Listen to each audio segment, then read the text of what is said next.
الله رب العالمين نحمده ونستعينه ونؤمن به ونتوكل عليه ونعوذ بالله من شرور أنفسنا ومن سيئات أعمالنا من يهده الله فلا مضل له ومن يضلل فلا هادي له أشهد أن لا إله إلا الله وأشهد أن محمدا عبده ورسوله أرسله بالهدى ودين الحق ليظهره على الدين كله ولو كره المشركون اللهم صل على محمد وعلى آل محمد أما بعد فإن خير الحديث كتاب الله وخير الهدي هدي محمد صلى الله عليه وسلم وشر الأمور محدثاتها فكل محدثة بدعة وكل بدعة ضلالة أعوذ بالله من الشيطان الرجيم يا أيها الذين آمنوا اتقوا الله حق تقاته ولا تموتن إلا وأنتم مسلمون يا أيها الناس اتقوا ربكم الذي خلقكم من نفس واحدة وخلق منها زوجها وبث منهما رجالا كثيرا ونساء واتقوا الله الذي تساءلون به والأرحام إن الله كان عليكم رقيبا يا أيها الذين آمنوا اتقوا الله وقولوا قولا سديدا يصلح لكم أعمالكم ويغفر لكم ذنوبكم ومن يطع الله ورسوله فقد فاز فوزا عظيما റബ്ബ് സുബ്ഹാനഹു വ തആലയുടെ നിയമനിർദ്ദേശങ്ങൾ ജീവിതത്തിൻ്റെ മുഴുവൻ മേഖലകളിലും പുലർത്തി പാലിച്ച് ജീവിക്കണമെന്ന് നമ്മെ ഏവരെയും ഓർമ്മപ്പെടുത്തുകയാണ്, വസിയ്യത്ത് ചെയ്യുകയാണ്. റബ്ബ് സുബ്ഹാനഹു വ തആലയുടെ അതിമഹത്തായ അനുഗ്രഹമായ ദീൻ ഒരു വ്യക്തിയിൽ നിലനിൽക്കുകയും മരണം വരെ ദീനനുസരിച്ച് ജീവിക്കാൻ സാധിക്കുകയും ചെയ്യുക എന്നതാണ് അല്ലാഹു സുബ്ഹാനഹു വ തആല മനുഷ്യനോട് കൽപ്പിക്കുന്ന വലാ തമൂതുന്ന ഇല്ലാ വ അൻതും മുസ്ലിമൂൻ, നിങ്ങൾ റബ്ബിന് കീഴ്പ്പെട്ടവരായിക്കൊണ്ടല്ലാതെ മുസ്ലിങ്ങളായിട്ടല്ലാതെ മരിക്കരുത് എന്ന കൽപ്പനയിൽ നിന്നും എല്ലാ സന്ദർഭത്തിലും മുസ്ലിങ്ങളായി തന്നെ ജീവിക്കണം എന്ന് വ്യക്തമാണ്. എങ്കിൽ മാത്രമേ മരണം എപ്പോഴാണെന്ന് അറിയാത്തതുകൊണ്ട് ഏത് സമയത്ത് മരണപ്പെട്ടാലും മുസ്ലിമായിക്കൊണ്ട് മരിക്കാൻ നമുക്ക് സാധിക്കുകയുള്ളൂ. ലോകത്ത് വ്യത്യസ്ത തരത്തിലുള്ള സാഹചര്യങ്ങളുണ്ട്. ഇസ്ലാം എന്ന മതത്തെ പൂർണ്ണമായും അംഗീകരിച്ച് ജീവിക്കാൻ കഴിയുന്ന സാഹചര്യങ്ങളും അതിന് നേർവിപരീതമായ സാഹചര്യങ്ങളും സമ്മിശ്രമായ സാഹചര്യങ്ങളുമെല്ലാം ലോകത്തുണ്ട്. ഇസ്ലാമിക ഭരണവും ഇസ്ലാമിക വിരുദ്ധ ഭരണകൂടങ്ങളും ഇസ്ലാമികേതര ഭരണകൂടങ്ങളുമൊക്കെ ഈ ലോകത്ത് വ്യത്യസ്ത ഭൂഖണ്ഡങ്ങളിലായി ചെതറി വ്യാപകമായി കിടക്കുന്നുണ്ട്. ഏത് സ്ഥലത്താണ് നമ്മൾ ജീവിക്കുന്നതെങ്കിലും GCC രാഷ്ട്രങ്ങളിൽ പൊതുവെ ഇസ്ലാം അനുസരിച്ച് ജീവിക്കുവാനുള്ള ആരാധനകൾ നിർവഹിക്കുവാനുള്ള കൂടുതൽ സ്വാതന്ത്ര്യമുണ്ടാകും. എന്നാൽ പ്രബോധന സ്വാതന്ത്ര്യം നാം വിചാരിക്കുന്ന രൂപത്തിൽ ചിലയിടങ്ങളിൽ ഇല്ല എന്നത് വ്യക്തമാണ്. യൂറോപ്യൻ രാജ്യങ്ങളിൽ, അമേരിക്കൻ ഭാഗത്ത്, ഇസ്രായേൽ, ഇങ്ങനെ ലോകത്തിൻ്റെ വിവിധ ഭാഗങ്ങളിൽ മുസ്ലിങ്ങൾ ജീവിക്കുന്നു. ഇവരൊക്കെ അവരുടെ ജീവിതത്തിൽ എന്ത് നിലപാട് സ്വീകരിക്കണം എന്നതിനെക്കുറിച്ച് ഇസ്ലാമിന് വ്യക്തവും കൃത്യവുമായ കാഴ്ചപ്പാടുണ്ട്. ഇന്ന സ്ഥലത്തായതുകൊണ്ട് ഇസ്ലാം വേണ്ട, ഇന്ന സ്ഥലത്തായതുകൊണ്ട് ഇസ്ലാം അനുസരിച്ച് ജീവിക്കാം, ഇന്ന സാഹചര്യത്തിലാണെങ്കിൽ എന്നതൊന്നും ഇസ്ലാം അംഗീകരിക്കുന്നില്ല. മറിച്ച് മഹാനായ ഇബ്രാഹിം നബി അലൈഹിസ്സലാമിനെ കുറിച്ച് സൂറത്തു നജ്മിലൂടെ അല്ലാഹു സുബ്ഹാനഹു വ തആല പഠിപ്പിച്ചത് വ ഇബ്രാഹീമല്ലദീ വഫാ, കടമകൾ പൂർത്തിയാക്കിയ ഇബ്രാഹിം. അപ്പോൾ എന്തൊക്കെ റബ്ബ് സുബ്ഹാനഹു വ തആല ആ മഹാനായ പ്രവാചകനോട് കൽപ്പിച്ചോ അത് പൂർണ്ണമായും അനുസരിച്ച് പൂർണ്ണ മുസ്ലിമായി, സമ്പൂർണ്ണ മുസ്ലിമായി ഈ ലോകത്തോട് ഇബ്രാഹിം നബി അലൈഹിസ്സലാം വിട പറഞ്ഞു എന്ന് വിശുദ്ധ ഖുർആൻ സർട്ടിഫിക്കറ്റ് കൊടുക്കുകയാണ്. ആ ഇബ്രാഹിം നബി അലൈഹിസ്സലാം ജീവിച്ചത് ഇസ്ലാമിക ഭരണകൂടത്തിലല്ല. അവിടുന്ന് പ്രബോധനം ചെയ്തതും അവിടുന്ന് വഫാത്തായതും ഒരു ഇസ്ലാമിക ഭരണകൂടത്തിലല്ല. എന്നിട്ടും അള്ളാഹു സുബ്ഹാനഹു വ തആല പറയുന്നു ഇബ്രാഹിം നബി അലൈഹിസ്സലാം പൂർണ്ണ മുസ്ലിമാണ്. സഹോദരീ സഹോദരന്മാരെ, വല്ലാത്തൊരാശ്വാസം ഈ ആയത്ത് നമുക്ക് നൽകുന്നുണ്ട്. നമ്രൂദിൻ്റെ കിരാതമായ ഭരണത്തിന് കീഴിൽ ജീവിച്ചിട്ടും തൻ്റെ ദൗത്യങ്ങൾ പൂർണ്ണമായി നിർവഹിച്ച് ഒരു പൂർണ്ണ മുസ്ലിമായി ഈ ലോകത്തോട് വിട പറഞ്ഞു എന്ന് ആരാ സർട്ടിഫിക്കറ്റ് കൊടുത്തത്? അല്ലാഹു സുബ്ഹാനഹു വ തആല അന്തിമ വേദഗ്രന്ഥമായ വിശുദ്ധ ഖുർആനിലൂടെ നമ്മെ അറിയിക്കുന്നു, ഇബ്രാഹിം നബി അലൈഹിസ്സലാം സമ്പൂർണ്ണ മുസ്ലിമാണ്. എന്തു മനസ്സിലായി?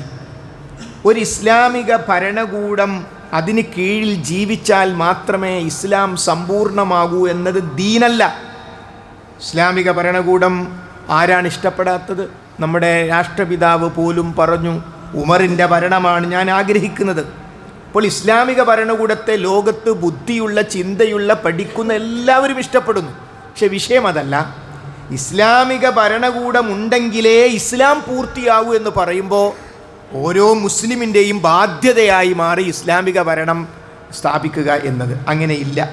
കാരണം ഇസ്ലാമിക ഭരണകൂടം സ്ഥാപിക്കുകയോ ഇസ്ലാമിക ഭരണകൂടത്തിന് കീഴിൽ ജീവിക്കുകയോ ചെയ്യാത്ത ഇബ്രാഹിം നബി അലൈഹിസ്സലാമിനെ പൂർണ്ണ മുസ്ലിമായി അല്ലാഹു സുബ്ഹാനഹു വ തആല നമുക്ക് പരിചയപ്പെടുത്തി തരികയാണ്.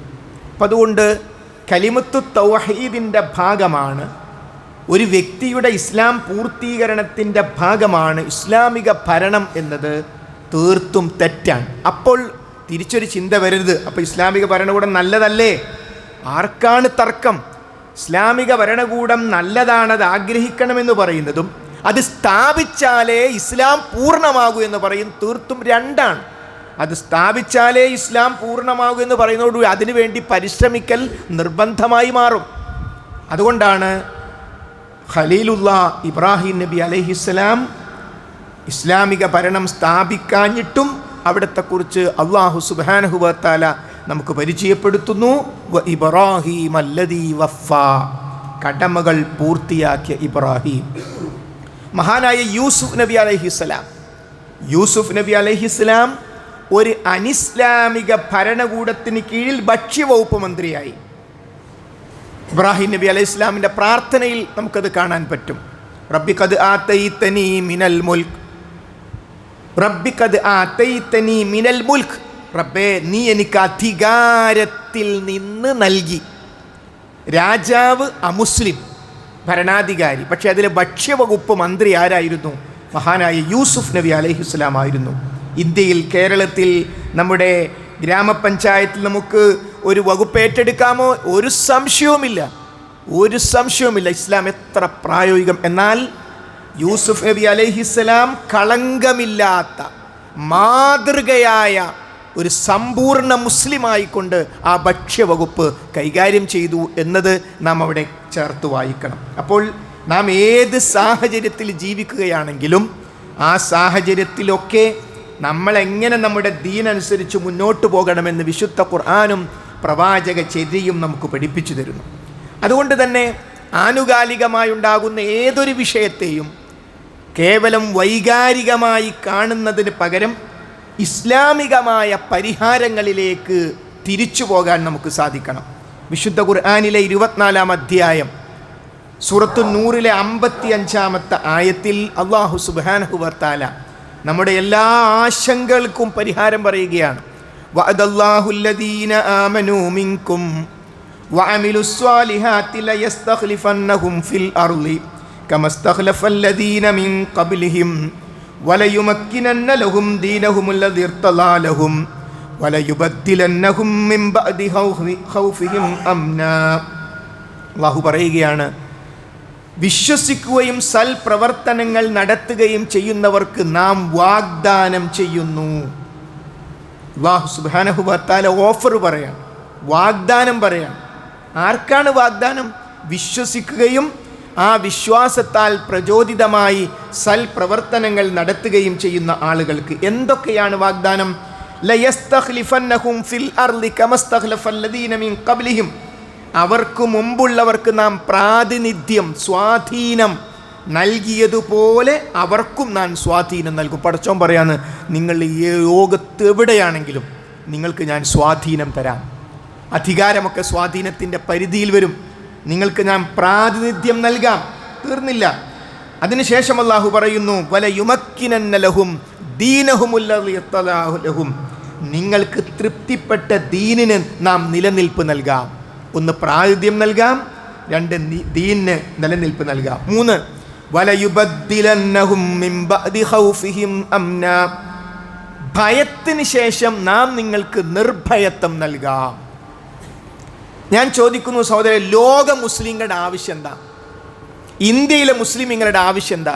കേരളത്തിലെ മുസ്ലിമീങ്ങളുടെ ആവശ്യം എന്താ? കണ്ണൂരിലെ മുസ്ലിമീങ്ങളുടെ ആവശ്യം എന്താ? ഇത് മൂന്നുമല്ലേ? ഒന്ന്, നാം ജീവിക്കുന്ന രാജ്യത്ത് നമ്മൾ സമൂഹത്തിൻ്റെ ഭാഗമാകണം. നമുക്ക് പ്രാതിനിധ്യം വേണം. അതല്ലേ ഏറ്റവും പ്രധാനപ്പെട്ട ഒരു കാര്യം. രണ്ട്, നമ്മുടെ ജീവനേക്കാൾ നാം സ്നേഹിക്കുന്ന ദീനുൽ ഇസ്ലാം, ആ ദീനുൽ ഇസ്ലാമിന് നിലനിൽപ്പുണ്ടാകണം. അഭിമാനപൂർവം ഇസ്ലാം അനുസരിച്ച് ജീവിക്കാൻ സാധിക്കണം. അതല്ലേ രണ്ടാമത്തെ നമ്മുടെ ആവശ്യം. മൂന്നാമത്തത് നിർഭയത്വമാണ്. നിർഭയമായി ഇവിടെ ജീവിക്കാം. പടച്ചോൻ പറയും, ഇത് മൂന്നും കയ്യിൽ പിടിച്ചോ, ഇത് മൂന്ന് ഞാൻ തരാം. അല്ലാഹു സുബ്ഹാനഹു വ തആല നമ്മളെപ്പോലെയല്ല. അവൻ വാഗ്ദാനം പാലിക്കുന്നവനാണ്. ഇന്ന വഅദല്ലാഹി ഹഖ്ഖാ, തീർച്ചയായും അള്ളാഹുവിൻ്റെ വാഗ്ദാനം സത്യമാകുന്നു. അതൊരു വാഗ്ദാനം പറഞ്ഞാൽ അത് പാലിച്ചിരിക്കും, ഒരു സംശയവുമില്ല. അപ്പോൾ അല്ലാഹ് പറയാണ്, നിങ്ങൾക്ക് പ്രാതിനിധ്യം നൽകാം, നിങ്ങളുടെ ദീനിന് നിലനിൽപ്പ് നൽകാം, നിങ്ങൾക്ക് നിർഭയത്വം നൽകാം. എന്താ കണ്ടീഷൻ? ഇത് മൂന്നും തരാന്ന് പടച്ചോൻ പറഞ്ഞു. അതിനൊരു കണ്ടീഷൻ ഉണ്ട്, നമ്മൾ ചെയ്യേണ്ട ഒരു കാര്യമുണ്ട്. തൊട്ട ആയത്തിൽ അല്ലാഹു പറയുന്നു, യഅ്ബുദൂനനി ലാ യുശ്രികൂന ബി ശൈആ, നിങ്ങൾ എന്നെ ആരാധിക്കണം. അതാണ് കണ്ടീഷൻ. അവിടെ നിർത്തിയില്ല. നിങ്ങൾ എന്നെ ആരാധിക്കണം. ലാ യുശ്രികൂന ബി ശൈആ, എന്നോട് യാതൊന്നിനെയും പങ്കു ചേർക്കാൻ പാടില്ല. ഇത് പാലിച്ചാൽ നേരത്തെ പറഞ്ഞത് മുഴുവൻ ഞാൻ നിങ്ങൾക്ക് നൽകാം. അപ്പോൾ അല്ലാഹു സുബ്ഹാനഹു വ തആല നമുക്ക് പ്രാതിനിധ്യവും നമ്മുടെ ദീനിന് നിലനിൽപ്പും നമുക്ക് നിർഭയത്വമൊക്കെ നൽകാൻ പടച്ചോൻ വെച്ച കണ്ടീഷൻ എന്താണ്? നിങ്ങൾ എന്നെ ആരാധിക്കണം, എന്നോട് യാതൊന്നിനെയും പങ്കു ചേർക്കാൻ പാടില്ല. ഈ കണ്ടീഷൻ പാലിച്ചാൽ ആത്യന്തികമായി നിങ്ങൾക്ക് നിർഭയത്വം കിട്ടും, നിങ്ങൾക്ക് പ്രാതിനിധ്യം കിട്ടും, നിങ്ങളുടെ ദീനിന് നാം നിങ്ങൾക്ക് നിലനിൽപ്പ് നൽകും. ഈ കണ്ടീഷൻ പാലിക്കുന്നതിനു പകരം വാഗ്ദാനത്തിൽ പറഞ്ഞ ഓരോന്ന് നടപ്പാക്കാൻ ഇറങ്ങി എങ്ങനെ ഉണ്ടാകും? ഇവിടെ നിർഭയത്തല്ല, ഇവിടെ നമ്മളെല്ലാം കുറച്ച് കരാട്ട പിടിക്കണം, കുറച്ച് ബോംബുണ്ടാക്കണം, കുറച്ച് അങ്ങനെ ഒരു കൂട്ടർ ചിന്തിച്ച് അങ്ങനെ കുറച്ച് തോക്കൊക്കെ വാങ്ങി വെക്കണം. നമുക്ക് നിർഭയത്തല്ല, നമുക്ക് ശരിയാക്കണം. വിഡ്ഢിത്തമാണത്. പടച്ചോൻ പറഞ്ഞ ഞാൻ നിങ്ങൾക്ക് നൽകും. നിങ്ങൾ ചെയ്യേണ്ട പണി എന്താ? യഅ്ബുദൂനനി ലാ യുശ്രികൂന ബി ശൈആ, അതാണ് നമ്മൾ ചെയ്യേണ്ട പണി. ആ കണ്ടീഷൻ പാലിച്ചാൽ ബോംബെ കലാപത്തെക്കുറിച്ച് നമുക്കറിയാം. ശ്രീകൃഷ്ണൻ കമ്മിറ്റി റിപ്പോർട്ട് ഒരു അമുസ്ലിമായ വ്യക്തി കൊടുത്ത റിപ്പോർട്ടാണ്. ആ റിപ്പോർട്ടിൽ പറയുന്നത് ചരിത്രത്തിൽ തുല്യതയില്ലാത്ത വംശഹത്യയാണ്. ഒരു ജനവിഭാഗത്തെ മുന്നിൽ നിർത്തി വെടിവെച്ച് കൊല്ലുക, കുടുംബത്തിലെ ഓരോ അംഗത്തെയും വെടിവെച്ച് വീഴ്ത്തുക. അത്രയും ക്രൂരമായ കലാപമാണ് ബോംബെയിൽ നടന്നത് എന്ന് ശ്രീകൃഷ്ണൻ കമ്മിറ്റി റിപ്പോർട്ട് പോലും പറയുന്നു. അവിടെ നടന്ന ഒരു രംഗം നമ്മുടെ ജില്ലയിലെ ഒരു സഹോദരൻ ആ സന്ദർഭത്തിൽ അവിടെ ഉണ്ടായിരുന്നു. ഒരു അമുസ്ലിമായ ഓട്ടോറിക്ഷക്കാരനാണ് ഇദ്ദേഹത്തെ അവിടുന്ന് രക്ഷപ്പെടുത്തിയത്. അതിനിടയ്ക്ക് അദ്ദേഹം കണ്ട രംഗം അദ്ദേഹം ഒരു കത്തായി തൻ്റെ സഹപ്രവർത്തകർക്ക് അക്കാലഘട്ടത്തിൽ അയച്ചു. ആ കത്തിൽ 5 പേജിലും അദ്ദേഹം പറയുന്നത്, 6 പേജുള്ള കത്തിൽ 5 പേജിലും അദ്ദേഹം പറയുന്നത് ബോംബെയിൽ നടന്ന കലാപത്തിൻ്റെ തീക്ഷ്ണമായ ഒരിക്കലും അംഗീകരിക്കാൻ പറ്റാത്ത ഒരു ജനവിഭാഗത്തെ മുച്ചൂടം നശിപ്പിക്കാനുള്ള രംഗങ്ങളെക്കുറിച്ചായിരുന്നു. 6ാമത്തെ പേജിൽ അദ്ദേഹം പറയുന്നു, ഇതിനേക്കാൾ ഭീകരമായൊരു രംഗം ഞാൻ കണ്ടു. അതെന്തായിരുന്നു? കലാപമൊക്കെ കഴിഞ്ഞ് എല്ലാം കൊള്ളയടിച്ച് ജനങ്ങളെ മൊത്തം കൊന്നു തള്ളിയിട്ട് കലാപകാരികൾ പോയപ്പോൾ ബാക്കിയായ മുസ്ലിമീങ്ങൾ പുറത്തേക്കിറങ്ങി. ഇനിയൊന്നും അവിടെ ബാക്കിയില്ല. ഓരോ വീട്ടിലും അവശേഷിച്ച ആളുകൾ പുറത്തേക്കിറങ്ങി. അവരെല്ലാവരും കൂടി പോകുന്നത് കടലിലേക്ക് ഉന്തി നിൽക്കുന്ന അബ്ദുറഹിമാൻ ബാബ എന്ന് പറയുന്ന ഒരു മരിച്ചുപോയ ഒരാളുടെ ദർഗയിലേക്കാണ്. ആ ദർഗയിൽ പോയി അവിടുത്തെ മുസ്ലിമീങ്ങൾ പൊട്ടിക്കരയുന്നു, ബാബേ നീ ഇത് കാണുന്നില്ലേ എന്ന്. നോക്കൂ, ഈ രംഗങ്ങൾ മുഴുവനുണ്ടായിട്ടും 2 റക്അത്ത് നിസ്കരിച്ചു പടച്ചോനേന്നല്ല, അപ്പോഴും പോകുന്നത് പടച്ചവൻ്റെ ഒരു സൃഷ്ടിയുടെ അടുത്തേക്കാണ്. യഅ്ബുദൂനനി ലാ യുശ്രികൂന ബി ശൈആ, നിങ്ങൾക്ക് നാം പ്രാതിനിധ്യം നൽകും, നിങ്ങളുടെ ദീനിന് നിലനിൽപ്പ് നൽകും.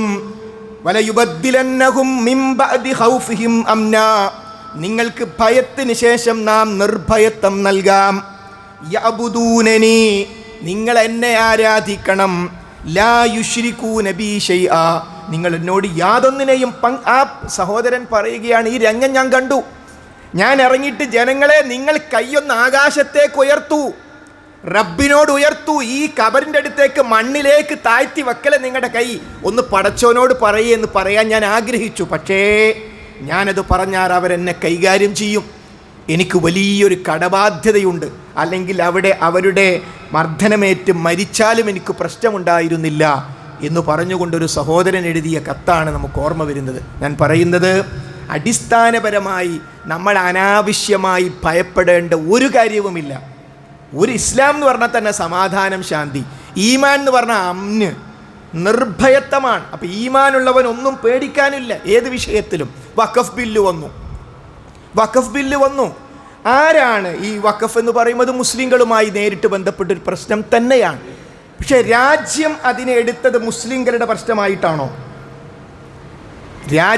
രാജ്യത്ത് നമ്മുടെ പാർലമെൻറ്റിൽ ഈ വിഷയം ശക്തമായി ഉന്നയിച്ച MP-മാരുടെ ലിസ്റ്റ് എടുക്കൂ, കേരളത്തിലെ MP-മാരുടെ ലിസ്റ്റ് എടുക്കൂ.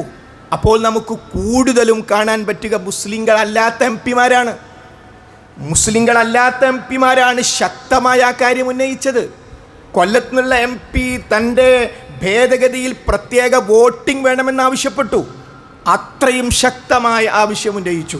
നിങ്ങളാരും ഇതിൽ ഇടപെടേണ്ട, ഇത് ഞങ്ങളുടെ മുസ്ലിങ്ങളുടെ പ്രശ്നമാണ്, ഞങ്ങൾ കൈകാര്യം ചെയ്തോളെന്നാണോ അവിടെ നിലപാട്? അല്ല, ഇത് മുസ്ലിങ്ങളുടെ പ്രശ്നമാണ്. അതോടൊപ്പം മുസ്ലിങ്ങളുടെ മാത്രം പ്രശ്നമല്ല, ഇത് രാജ്യത്തിൻ്റെ പ്രശ്നമാണ്, ഇത് ഭരണഘടനയുടെ പ്രശ്നമാണ്. അപ്പോൾ ഭരണഘടനയുടെയും രാജ്യത്തിൻ്റെയും പ്രശ്നമായതുകൊണ്ടാണ് മുസ്ലിങ്ങളല്ലാത്തവർ ഇടപെട്ടത്. ലാ യൻഹാകുമുല്ലാഹു അനില്ലദീന ലം യുഖാതിലൂകും ഫിദ്ദീനി വലം യുഖ്രിജൂകും മിൻ ദിയാരികും അൻ തബറൂഹും വതുഖ്സിതു ഇലൈഹിം ഇന്നല്ലാഹ യുഹിബ്ബുൽ മുഖ്സിതീൻ. മതത്തിൻ്റെ പേരിൽ നിങ്ങളോട് യുദ്ധം ചെയ്യാത്ത, നിങ്ങളുടെ കിടപ്പാടങ്ങൾ നിങ്ങളെ പുറത്താക്കാത്തവരുമായി നിങ്ങൾ നീതിപൂർവം സഹകരിക്കുക. ഇസ്ലാമിൻ്റെ നിലപാടാണ്. ഇസ്ലാമാണ് എന്നതിൻ്റെ പേരിൽ കൊന്നുകളയുന്ന ആളുകളോട് സഹകരിക്കരുത്. ഇസ്ലാമാണ് എന്നതിൻ്റെ പേരിൽ നിങ്ങൾ ഇവിടുന്ന് പുറത്തു പോകണം, ഇവിടെ നിങ്ങൾക്ക് താമസിക്കാൻ പറ്റില്ല, നിങ്ങൾ പോയിക്കോ നാട്ടിന്ന് എന്ന് പറയുന്നവരാണോ ഇന്ത്യയിൽ കൂടുതൽ? പറയാത്തവരാണോ ഇന്ത്യയിൽ മുസ്ലിങ്ങളല്ലാത്തവർ? ആർക്കും തർക്കമില്ല. അത് പറയുന്നവരല്ല. മുസ്ലിങ്ങൾ ഈ രാജ്യത്തിൻ്റെ ഭാഗമാണെന്ന് പറയുന്നവർ ആ രാജ്യത്ത് കൂടുതൽ. അവരുമായി സഹകരിക്കാനാണ് ഖുർആൻ പറയുന്നത്. അവരുമായി സഹകരിക്കണം, നന്മയിൽ അവരുമായി സഹകരിക്കണം, അവർക്ക് നന്മ ചെയ്യണം, നീതിപൂർവമായി അവരുമായി ഇടപെടണം ഇസ്ലാം പറയുന്നു. അപ്പോൾ സഹോദരങ്ങളെ, വഖഫ് പ്രശ്നം മുസ്ലിം പ്രശ്നം മാത്രമായി മാറണം എന്ന് ബില്ല് അവതരിപ്പിച്ചവർ ആഗ്രഹിക്കുന്നു. ഇതൊരു മുസ്ലിം പ്രശ്നമായി മാത്രം മാറിക്കിട്ടിയാൽ, ബോലോ തക്ബീർ അല്ലാഹു അക്ബർ എന്ന് മാത്രം മുദ്രാവാക്യം വിളിച്ച് കിട്ടിയാൽ നന്നായിരുന്നു. അത് സാധിപ്പിച്ചു കൊടുക്കുകയാണോ നമ്മൾ വേണ്ടത്? അല്ല, ഇത് രാജ്യത്തിൻ്റെ പ്രശ്നമാണ്, ഇത് ഭരണഘടനയുടെ പ്രശ്നമാണ്. നമുക്കറിയാം, ഇവിടെ മുസ്ലിങ്ങളുമായി ബന്ധപ്പെട്ട വിവാഹമോചിതരായ സ്ത്രീകളുമായി ബന്ധപ്പെട്ട ജീവനാംശത്തിൻ്റെ പ്രശ്നം വന്നു.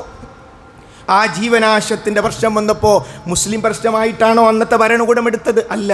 അന്ന് ഭരിക്കുന്ന പ്രധാനമന്ത്രി മുസ്ലിങ്ങളല്ലാത്ത 100 കണക്കിന് MP-മാർക്ക് വിപ്പ് കൊടുത്തു.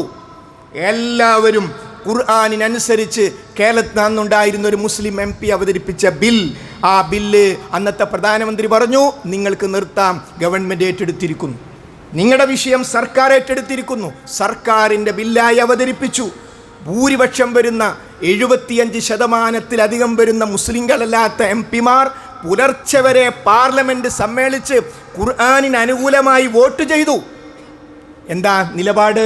അത് മുസ്ലിം പ്രശ്നം മാത്രമല്ല, അത് രാജ്യത്തിൻ്റെ പ്രശ്നമാണ്. കാരണം രാജ്യത്തിൻ്റെ ഭാഗമാണ് മുസ്ലിങ്ങൾ, രാജ്യത്തിൻ്റെ സ്വാതന്ത്ര്യം നേടിയെടുത്തവരാണ് മുസ്ലിമീങ്ങൾ.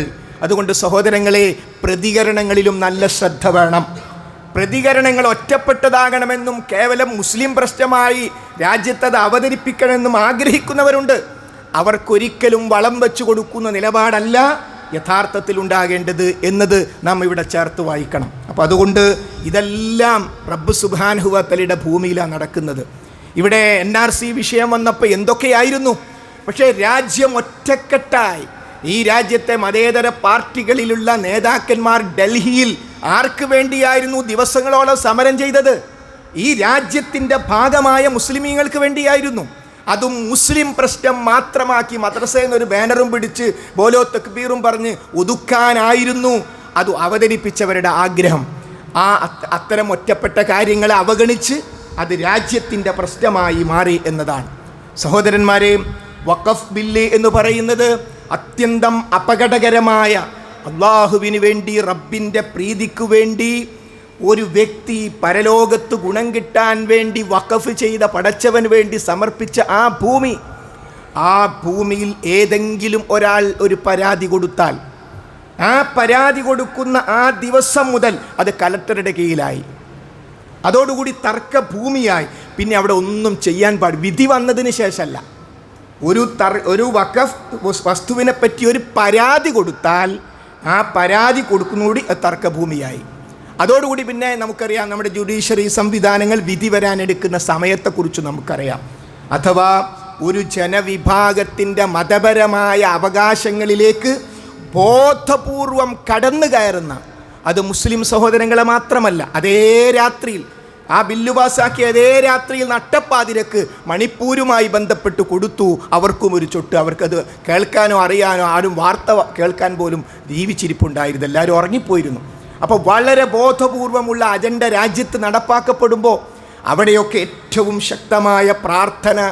കാരണം ഈ ഭരണാധികാരികളെ മുഴുവൻ സൃഷ്ടിച്ചത് പടച്ചവനാണ്, ഈ രാജ്യത്തിൻ്റെ മുഴുവൻ കാര്യങ്ങളെയും ആത്യന്തികമായി നിയന്ത്രിക്കുന്നത് പടച്ചവനാണ്. ആ റബ്ബിനോട് കൈനീട്ടി നമ്മുടെ വിഷയങ്ങൾ പറയുക എന്ന പ്രാർത്ഥന എന്ന ആയുധമാണ് വിശ്വാസികൾ ഏറ്റവും പ്രധാനമായി കയ്യിലെടുക്കേണ്ടത്. 2, രാജ്യത്ത് കൊണ്ടുവന്ന പല നിയമങ്ങളും അതോടുകൂടി തീരുന്നില്ല. കാരണം മൗലികാവകാശങ്ങളിൽ കൈവക്കാൻ പാർലമെൻറ്റിന് അവകാശമില്ല. മൗലികാവകാശങ്ങൾ തിരുത്താൻ പാർലമെൻറ്റിലെ മുഴുവൻ പേരും വിചാരിച്ചാലും അവകാശങ്ങൾ തിരുത്താൻ പറ്റില്ല. അവിടെയാണ് സുപ്രീം കോടതിയുടെ പങ്ക്. സുപ്രീം കോടതി ഭരണഘടനാപരമായി ശരിയാണോ അല്ലേ എന്ന് പരിശോധിക്കണം. അത് പരിശോധിക്കുവാനുള്ള നീക്കങ്ങളാണ് നാം നടത്തേണ്ടത്. അപ്പം അതുകൊണ്ട് സഹോദരങ്ങളെ, ഇത്തരം വിഷയങ്ങൾ വരുമ്പോഴേക്കും ആകെ നിരാശമായി എന്തെല്ലാം കാര്യങ്ങൾ ഇവിടെ കഴിഞ്ഞു പോയി. അതുകൊണ്ട് ഇതിൻ്റെ ഒക്കെ ഇടയ്ക്ക് നമ്മളങ്ങ് മരിച്ചു പോകും. അപ്പം നമുക്ക് ഈമാൻ കിട്ടി മരിക്കണം. അള്ളാഹു തൗഫീക്ക് ചെയ്യട്ടെ. കാര്യങ്ങളിലൊക്കെ ഇടപെടണം, നമ്മുടേതായ പങ്കുകൾ നിർവഹിക്കണം, ഒക്കെ വേണം. പക്ഷേ നമുക്കൊരു സമാപനമുണ്ട്. നമ്മളാകുന്ന ബില്ല് ഇവിടെ പാസ്സായി പോകണം, നമ്മുടെ ഈ ജീവിതം ഇവിടെ പാസ്സായി പോകണം. കലിമത്ത് തൗഹീദ് ഉച്ചരിച്ചുകൊണ്ട് നെറ്റിത്തടത്തിൽ വിയർപ്പോടുകൂടി ലോകത്തോട് വിട പറയണം. അതാണൊരു മുസ്ലിമിൻ്റെ ആത്യന്തികമായ ലക്ഷ്യം. ആ ലക്ഷ്യം സാധിക്കുവാൻ വേണ്ടി വേണ്ടത് പടച്ചവൻ്റെ സഹായത്തിനുള്ള അർഹത നേടുക. 1000-ഓളം ആളുകൾ മറുഭാഗത്തുള്ളപ്പോൾ 300-ൽ പരം ആളുകൾ അർഹത നേടി ബദറിൽ. അതുകൊണ്ടാണ് ബദരീങ്ങളുണ്ടായത്, അതുകൊണ്ടാണ് ബദറിൽ വിജയിച്ചത്. ആയുധബലം കൊണ്ടായിരുന്നില്ല, ആൾബലം കൊണ്ടായിരുന്നില്ല. പക്ഷേ റബ്ബിൻ്റെ സഹായത്തിന് അവർ അർഹത നേടി. അതാണ് സഹോദരങ്ങളെ, ഒരു വ്യക്തി എന്നുള്ള നിലക്ക് റബ്ബിൻ്റെ പരിഗണന കിട്ടാനുള്ള അർഹത നമുക്കുണ്ടാകണം. ഒരു സമൂഹം എന്ന നിലക്ക് റബ്ബിൻ്റെ പരിഗണന കിട്ടാനുള്ള അർഹത നമുക്കുണ്ടാകണം. ആ അർഹത നേടിയെടുക്കുമ്പോൾ പടച്ചവൻ്റെ ഇടപെടൽ തീർച്ചയായും ഉണ്ടാകും.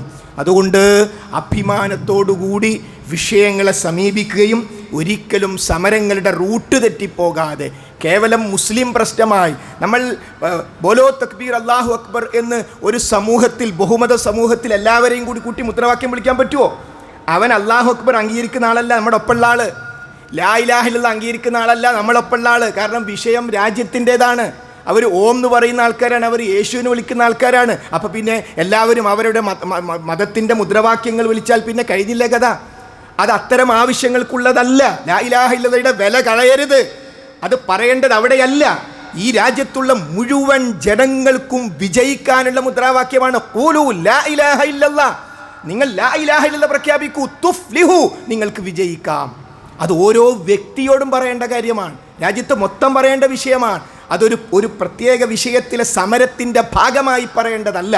അത് പറയുമ്പോൾ ദിശ തെറ്റുകയാണ് ചെയ്യുന്നത്, മുസ്ലിം പ്രശ്നം മാത്രമായി മാറുകയാണ് ചെയ്യുന്നത്. വിഷയത്തിൻ്റെ ഗൗരവം മനസ്സിലാക്കാൻ നമുക്ക് സാധിക്കേണ്ടതുണ്ട്. അതുകൊണ്ട് സഹോദരങ്ങളെ, ഓരോ മൈന്യൂട്ട് പോയിന്റും ശ്രദ്ധിച്ചു പോകേണ്ട ഒരു കാലഘട്ടമാണിത്.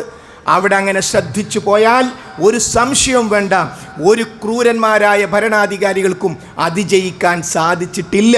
ഇതിനേക്കാൾ എത്രയോ ക്രൂരമായത് കഴിഞ്ഞുപോയി. നമ്രൂദ് ഇവിടെ കഴിഞ്ഞുപോയി, ഫറോവ ഇവിടെ കഴിഞ്ഞുപോയി. അതിൻ്റെ അടുത്തേക്കൊന്നും ഇത് എത്തുകയില്ല. അതുകൊണ്ട് തന്നെ വളരെ ശക്തമായ ദീനിയായ നിലപാട് വിശ്വാസികൾ സ്വീകരിക്കുക. വിശ്വാസികളല്ലാത്തവരെ ചേർത്ത് പിടിക്കേണ്ട നബി കരീം സ്വല്ലല്ലാഹു അലൈഹി വസല്ലം ഹിജ്റ പോയപ്പോൾ റസൂലുള്ളാഹിക്ക് ആ ഹിജ്റക്ക് വഴി കാണിച്ചു കൊടുത്തൊരു അമുസ്ലിമാണ്. ഒരു അമുസ്ലിമാ, നിന്റെ സഹായം എനിക്ക് വേണ്ട, നിന്റെ കൂട്ടരൊക്കെ എന്നെ ആക്രമിക്കുന്ന, പോയിക്കൊന്ന് പറഞ്ഞില്ല.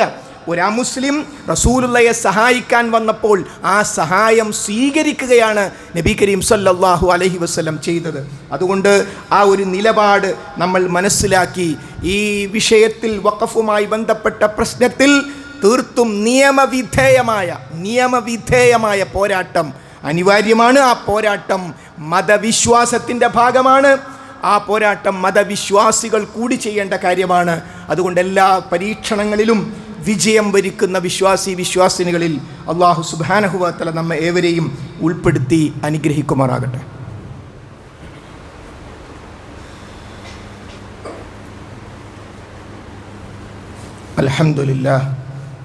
അൽഹംദുലില്ലാഹി റബ്ബിൽ ആലമീൻ വസ്സലാത്തു വസ്സലാമു അലാ റസൂലിഹിൽ അമീൻ വഅലാ ആലിഹി വസഹ്ബിഹി അജ്മഈൻ. അമ്മാ ബഅദ്.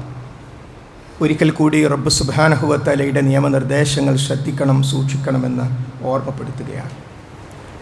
സഹോദരീ സഹോദരന്മാരെ, ഓരോ സത്യവിശ്വാസിയും നോമ്പുകൊണ്ട് നാം നേടിയെടുത്ത ചൈതന്യം നമ്മിൽ നിലനിൽക്കുന്നുണ്ട് എന്ന് ഉറപ്പ് വരുത്തണം. മഹാന്മാരായ പണ്ഡിതന്മാർ പ്രമാണങ്ങളെ ഉദ്ധരിച്ച് നമുക്ക് പഠിപ്പിച്ചത് ശഅബാൻ മാസത്തിലും ശേഷം ശവ്വാൽ മാസത്തിലെയും നോമ്പുകൾ നാം എടുക്കുന്നുണ്ടെങ്കിൽ അത് റമളാൻ സ്വീകരിച്ചു എന്നതിൻ്റെ അടയാളമാകാം എന്നതാണ്. ഫർള് നമസ്കാരങ്ങൾക്ക് മുമ്പും പിമ്പും സുന്നത്ത് നമസ്കാരങ്ങൾ വെച്ചതെന്തിനാ? ആ ഫർള് നമസ്കാരങ്ങളിലെ അബദ്ധങ്ങൾ അതുകൊണ്ട് പരിഹരിച്ച് കിട്ടും എന്നതാണ്. ഒരു സ്ഥലത്തൊരു വീട് ഒറ്റപ്പെട്ടു പോയി. ആ വീടിൻ്റെ നാനാഭാഗത്തും വെള്ളമാണ്, അവർക്ക് അങ്ങോട്ടും ഇങ്ങോട്ടും ഇറങ്ങാൻ പറ്റുന്നില്ല. എന്നാൽ രണ്ടു ഭാഗത്തും ഒരു റോഡുണ്ടെങ്കിലോ ആ വീടിൻ്റെ രണ്ടു ഭാഗത്തേക്കും പോകാം. അതേപോലെ റമളാൻ ഒറ്റപ്പെട്ടു. റമളാനിൻ്റെ ചുറ്റുഭാഗത്തും വെള്ളമാണ്, കയമാണ്, മുങ്ങിപ്പോകുന്ന വെള്ളം. ഇതേപോലെയാണ് ചിലർക്കെങ്കിലും. അത് റമളാനിലല്ലേ? അന്ന് ഞാൻ ജമാഅത്ത് നമസ്കാരത്തിനുണ്ടായിരുന്നു. അന്ന് ഞാനൊരു ജമാഅത്ത് പോലും ഉപേക്ഷിച്ചിട്ടില്ല. ഖുർആൻ ഞാൻ കയ്യിൽ നിന്ന് വെച്ചിട്ടില്ല. സുന്നത്തുകൾ ഞാൻ ശ്രദ്ധിച്ചിട്ടുണ്ട്. രാത്രി നമസ്കാരം ഞാൻ എല്ലാം നിർവഹിച്ചിട്ടുണ്ട്. ക്ഷീണത്തിന് മേൽ ക്ഷീണമുണ്ടെങ്കിലും നോമ്പൊന്നും ഒഴിവാക്കിയിട്ടില്ല. അത് അവിടെ ഒറ്റപ്പെട്ടു പോയി. അല്ല, ആ റമളാനാകുന്ന വീട്ടിൽ നിന്നും ജീവിതത്തിലേക്ക് ഇറങ്ങുന്ന പാലം നമുക്ക് വേണം. ആ പാലം തുടരുന്ന ഖുർആൻ പാരായണമാണ്. ആ പാലം തുടരുന്ന ജമാഅത്ത് നമസ്കാരങ്ങളാണ്. ആ പാലം 6 നോമ്പും തിങ്കളാഴ്ച നോമ്പും വ്യാഴാഴ്ച നോമ്പുമാണ്. അപ്പോൾ ഒരാവേശമായിരുന്നില്ല റബ്ബേ, ഒരാവേശമായിരുന്നില്ല റബ്ബേ, എന്നിൽ തുടർച്ചയുണ്ട് എന്ന് ലോകത്താരെയും ബോധ്യപ്പെടുത്താനല്ല, നമുക്ക് സമാധാനം കിട്ടാൻ, നമുക്ക് ബോധ്യപ്പെടാൻ. അതുകൊണ്ട് ഒരു പ്രത്യേക സീസണൽ തഖ്വയായിരുന്നില്ല, മറിച്ച് തുടരുന്നതായിരുന്നു എന്ന് നമുക്ക് തന്നെ ഉറപ്പിക്കാൻ സാധിക്കേണ്ടതുണ്ട്. വിശുദ്ധ ഖുർആൻ വളരെ കൃത്യമായ കാര്യങ്ങൾ പറയുന്നുണ്ട്. അഫറഅയ്തല്ലദീ തവല്ല വഅഅത ഖലീലൻ വഅഖദ ഇൻദഹു ഇൽമുൽ ഗൈബി ഫഹുവ യറാ. അഫറഅയ്തല്ലദീ തവല്ല, പിന്തിരിഞ്ഞു പോയവനെ നീ കണ്ടുവോ? വഅഅത ഖലീലൻ വഅഖദ, അവൻ കുറച്ചൊക്കെ നൽകി പിന്നീട് നിർത്തിക്കളഞ്ഞു. നോക്കൂ, ഈ അഖദ എന്ന പദം ഒരു കിണർ കുഴിച്ചുകൊണ്ടിരിക്കുമ്പോൾ പെട്ടെന്ന് പാറ കണ്ടു. എന്താ അന്ന് പണിക്കാർ ചെയ്യുക? പണി നിർത്തും. കാരണം ഇനി പാറ പൊട്ടിക്കാനുള്ള സംവിധാനമായിട്ട് ആൾ വരണം, എന്നാലേ തുടരാൻ പറ്റുള്ളൂ. എന്നിട്ട് പടച്ചോൻ ചോദിക്കുകയാണ്, അഇൻദഹു ഇൽമുൽ ഗൈബി ഫഹുവ യറ, അവർക്ക് വല്ല വൈബിയായ ഇൽമും കിട്ടിയോ, അവരിങ്ങനെ കണ്ടുകൊണ്ടിരിക്കുന്നു എന്ന് പറഞ്ഞൊക്കെ രക്ഷപ്പെട്ടു കഴിഞ്ഞു, സ്വർഗത്തിലെത്തിന്ന് ഉറപ്പുണ്ടോ? റമദാൻ കഴിഞ്ഞു, കുറേ പ്രവർത്തിച്ചു, വാക്കിതാ നിർത്തിക്കുന്നു, പാറ കണ്ടു, ഇനിയൊക്കെ ഇറങ്ങിപ്പോയി, എല്ലാവരും ഇറങ്ങിപ്പോയി, എല്ലാ പണിക്കാരൊക്കെ പോയി, ആരും അവിടെ കാണാനില്ല. ഇൻദഹു ഇൽമുൽ ഗൈബി ഫഹുവ യറ, വല്ല ഇൽമും വന്നോ, വൈബിയായ ഇൽമോ, ഇനി പ്രശ്നമല്ല, ഇനി പ്രവർത്തിക്കൊന്നും വേണ്ട, സ്വർഗ്ഗമൊക്കെ ഉറപ്പായി, വല്ല വിവരം കിട്ടിയോ? എന്തൊരു ചോദ്യമാണ് നോക്കൂ. അതുകൊണ്ട് സഹോദരങ്ങളെ, നമുക്ക് ഓരോ വൈബും അവിടുന്ന് കിട്ടിയിട്ടില്ല. അതുകൊണ്ട് റമദാനിലേക്ക് മാത്രമുള്ളതല്ല. റമദാനിൽ നമ്മൾ പങ്കെടുത്ത അതേ പള്ളി അവിടെ തന്നെയുണ്ട്, ആ ബാങ്ക് അവിടുന്ന് കൊടുക്കുന്നുണ്ട്, നമ്മൾ അന്ന് നിസ്കരിച്ച ആ സഫിൻ്റെ സ്ഥലം ഇപ്പോഴും അവിടെ തന്നെയുണ്ട്, സുബഹിക്ക് വന്ന സ്ഥലവും അവിടെ ഉണ്ട്, ളുഹറിന് വന്നപ്പോഴുള്ള സ്ഥലവും അവിടെ തന്നെയുണ്ട്. നമ്മൾ ഖുർആനിൽ നമ്മുടെ കണ്ണുകൾ കാര്യമായി ശ്രദ്ധിച്ചത് ഖുർആനിലേക്കായിരുന്നു, ആ കണ്ണുകളും അവിടെ ഉണ്ട്, ഖുർആനും അവിടെയുണ്ട്. അതിൻ്റെ തുടർച്ച വേണം. യഖ്റഉൽ ഖുർആൻ ഫീ കുല്ലി ഷഹർ. മഹാനായ നബി കരീം സല്ലല്ലാഹു അലൈഹി വസല്ലം എല്ലാ മാസവും ഖുർആൻ ഓതി തീർത്തിരുന്നു. അപ്പോൾ എല്ലാ മാസവും ഖുർആൻ ഓതി തീർത്ത നബി കരീം സല്ലല്ലാഹു അലൈഹി വസല്ലമയുടെ അനുയായികളായ നമ്മൾ ഖുർആൻ ഓത്ത് തുടർന്ന് പഠിച്ചും പാരായണം ചെയ്തും മുന്നോട്ട് പോകാൻ നമുക്ക് സാധിക്കണം. അതേപോലെയാണ് സുന്നത്ത് നോമ്പുകൾ. 6 നോമ്പ്, അതിൻ്റെ സമയം കഴിഞ്ഞിട്ടില്ല. സിത്തൻ മിൻ ഷവ്വാൽ, ഷവ്വാലിൽ നിന്നുള്ള 6 എണ്ണം. ഇനി വരാൻ പോകുന്നത് അയ്യാമുൽ ബീലാണ്, അഥവാ ഈ മാസത്തിലെ 13, 14, 15 എല്ലാ മാസവും 13, 14, 15 സുന്നത്ത് നോമ്പുണ്ട്. മഹാന്മാരായ പണ്ഡിതന്മാർ റമദാൻ കഴിഞ്ഞ ഉടനെ അത് തുടങ്ങാൻ സാധിക്കാത്തവർക്ക് ഏറ്റവും നല്ലത് അയ്യാമുൽ ബീലിനോട് ചേരുക. ആ 3 എണ്ണവും +3, അല്ലെങ്കിൽ മുമ്പ് 3 + അയ്യാമുൽ ബീൽ, നമുക്കത് എടുക്കാവുന്നതാണ്. അതോടൊപ്പം വ്യാഴാഴ്ച നോമ്പുകൾ, തിങ്കളാഴ്ച നോമ്പുകൾ, ഇങ്ങനെയുള്ള സുന്നത്ത് നോമ്പുകൾ സഹോദരന്മാരെ നമ്മുടെ ജീവിതത്തിൻ്റെ ഭാഗമാക്കാൻ നമുക്ക് സാധിക്കണം. അതോടൊപ്പം വബിൽ അസ്ഹാരിഹും യസ്തഗ്ഫിറൂൻ, സ്വർഗത്തിൽ പോകുന്ന ആളുകളുടെ പ്രത്യേകതയായി ഖുർആൻ പറയുന്നത് അവർ രാത്രിയുടെ അന്ത്യയാമങ്ങളിൽ ഇസ്തിഗ്ഫാർ തേടുന്നവരായിരിക്കും.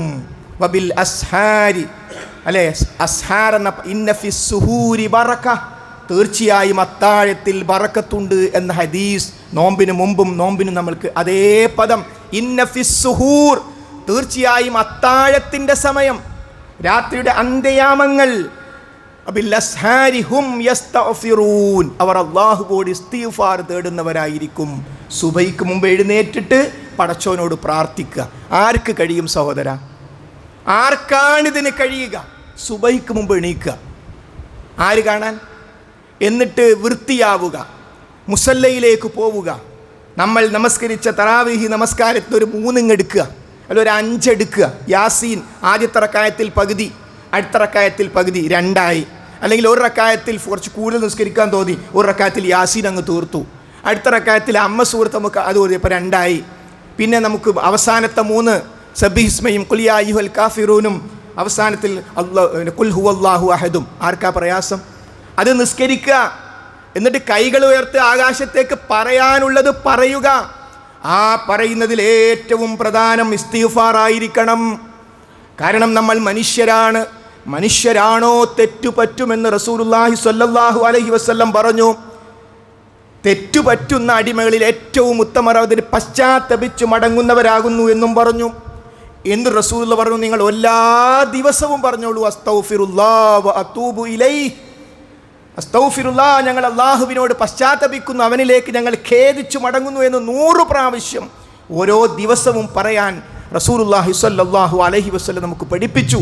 അപ്പോൾ സഹോദരങ്ങളെ, പകൽ മുഴുവൻ നോമ്പ് നോറ്റ് ക്ഷീണിച്ച നമ്മൾ എന്നിട്ട് എഴുന്നേറ്റില്ലേ 4 മണിക്ക്? ഇപ്പം നോമ്പ് സ്ഥിരമായില്ലല്ലോ, പിന്നെ എന്തിനാ അലാറം ഓഫാക്കണം?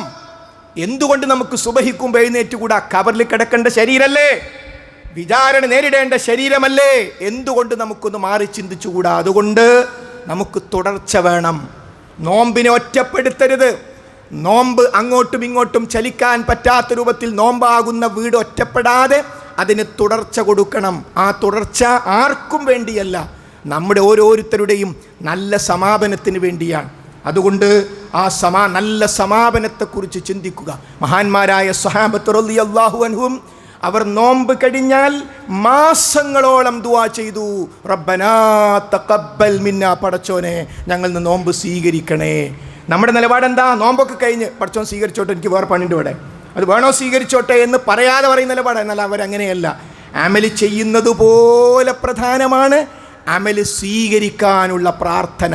നമ്മുടെ ആരുടെയെങ്കിലും ഒരു നോമ്പ് റബ്ബ് സ്വീകരിച്ചു എന്ന് വല്ല OTP നമുക്ക് വന്നിട്ടുണ്ടോ? നിങ്ങൾ ഇന്ന ദിവസത്തെ നോമ്പ് സ്വീകരിച്ചു, ആ ലൈലത്തുൽ ഖദറിന് രാത്രി നിങ്ങൾ ഉറക്കൊഴിഞ്ഞൊക്കെ പഠിച്ചോ സ്വീകരിച്ചു എന്നൊരു ഉറപ്പ് നമുക്ക് വന്നോ? ഇല്ലല്ലോ. അള്ളാഹു സ്വീകരിക്കുമാറാകട്ടെ. അതുകൊണ്ട് അത്യധികമായ ആഗ്രഹത്തോടുകൂടി അള്ളാഹു പ്രാർത്ഥന സ്വീകരിക്കുന്ന ഘട്ടങ്ങളിൽ നോമ്പിൻ്റെ കാര്യം പ്രത്യേകം പറഞ്ഞ് ദുആ ചെയ്യാം.